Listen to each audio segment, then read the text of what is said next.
ये भक्तमाल की कथा है। अठक्षेपक में आई है। सीता माँ के यहाँ जनकपुर में एक काम करने वाली थी, सफाई कर्मी महिला। उसके एक 8 साल का बच्चा था। जब सीता माँ का विवाह हुआ, वो अपने अयोध्या चली आई। एक दिन वो बच्चा स्कूल गया और रक्षाबंधन का दिन था। सब बच्चे हाथ में रक्षा बांधे थे। उस बच्चे के हाथ में रक्षा नहीं था। बच्चों ने कहा, तुम्हारी क्या कोई बहन नहीं है क्या? उसने कहा, नहीं, कोई बहन नहीं है। फिर आया अपनी माँ से, उसने कहा कि मेरी बहन क्यों नहीं है? तब माँ क्या बताती, वो समझाती रही कि नहीं है तुम्हारी बहन। उसने कहा नहीं, जिद पकड़ लिया, रोने लगा, पैर पटकने लगा। इस पर उस सेविका ने कहा कि तुम्हारे एक बहन है जिसका नाम महारानी सीता है और उनका विवाह हो चुका है, वो अयोध्या की महारानी है। माँ ने कहा, ऐसे बता दूंगी तो ये बहल जाएगा, चुप हो जाएगा। लेकिन वो बच्चा जिद पकड़ लिया। कहा, मैं अपनी बहन के यहाँ जाऊंगा। माँ ने बहुत समझाया कि वो तुमसे मिले भी कि न मिले, लेकिन बच्चा तो बच्चा, वो जिद पकड़ लिया और कहा कि मुझे कुछ उपहार दे दो जिससे मैं राखी बंधवाने के बाद उपहार दूं। अब उसके पास कुछ था नहीं, तो उसकी पुरानी साड़ी पड़ी थी। उस बच्चे ने उसी साड़ी को आधा फाड़ दिया, कहा आधा तुम पहनना, आधा मैं दीदी को दूंगा, और लेके चल दिया। किसी तरह वो अयोध्या पहुंच गया। कितने दिन में पहुंचा इसका तो कोई पता नहीं, लेकिन वो अयोध्या पहुंच गया। यहाँ लोगों से पूछ रहा है कि मेरी सीता दीदी यहाँ रहती हैं, मेरी सीता दीदी रहती हैं। कोई क्या बताए?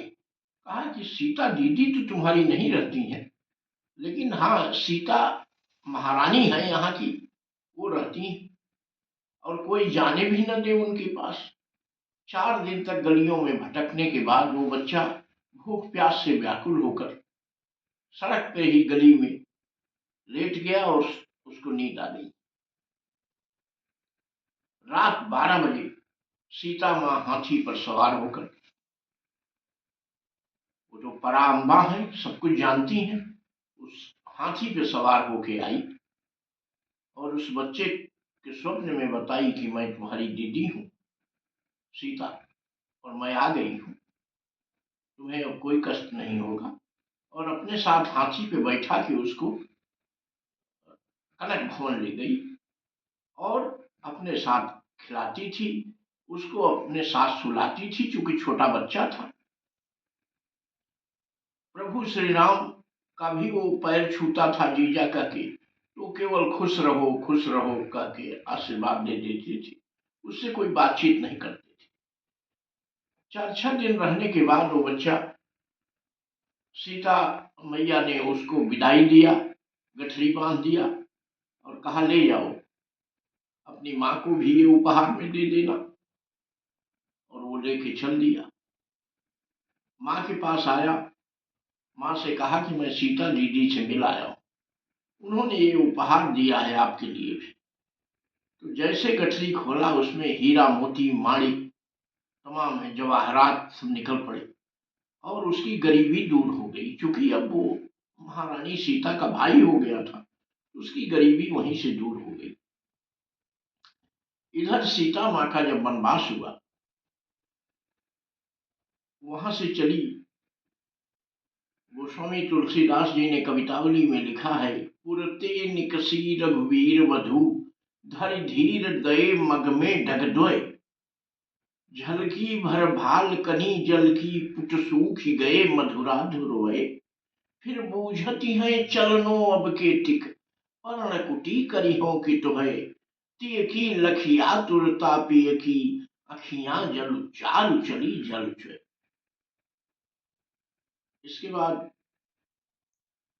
सब लोग, भगवान राम, लक्ष्मण और माँ जानकी जब इलाहाबाद प्रयाग पहुंचे, तो प्रयाग पहुंचते ही माँ के सिर से